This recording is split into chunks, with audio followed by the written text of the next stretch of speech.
نہیں علاج کوئی ذوق حسن بینی کا، مگر یہی کہ بچہ آنکھ بیٹھ گوشے میں، اگر ضرور نکلنا ہو تجھ کو سوئے چمن تو اہتمام حفاظت نظر ہو توشے میں۔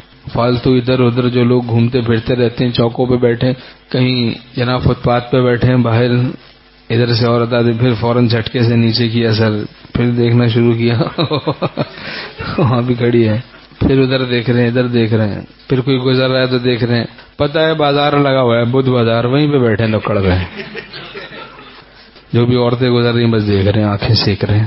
تو کیوں بیٹھے ہیں بھائی باہر؟ اتنے آپ متقی ہوتے تو گھر میں رہتے۔ اگر ضروری جانا ہے ارادہ کر کے نکلیں، گھر سے جان دے دوں گا، بد نظری نہیں کروں گا، گناہ سے بچوں گا۔ یہ تو خاص طور سے بد نظری کو بیان کیا جاتا ہے، ورنہ ہر گناہ سے بچنا ہے۔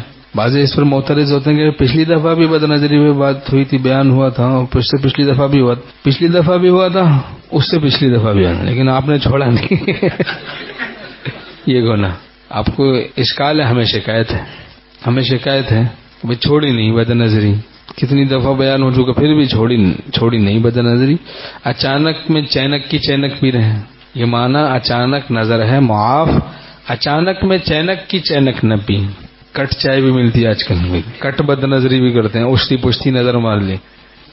املک علیک لسانک ولیسعک بیتک وابکی علی خطیئتک، حدیث شریف میں ہے اپنی زبان کو قابو میں رکھو، اپنے گھر کو وسیع رکھو، گھر میں رہیں، فالتو فضول ادھر ادھر پھرنے والے پھر فتنوں میں مبتلا ہو جاتے ہیں۔ جہاں رش دیکھا پہنچ گئے، جہاں کوئی جھگڑا دیکھا پہنچ گئے، جہاں کوئی بہن دیکھی بھائی بن گئے۔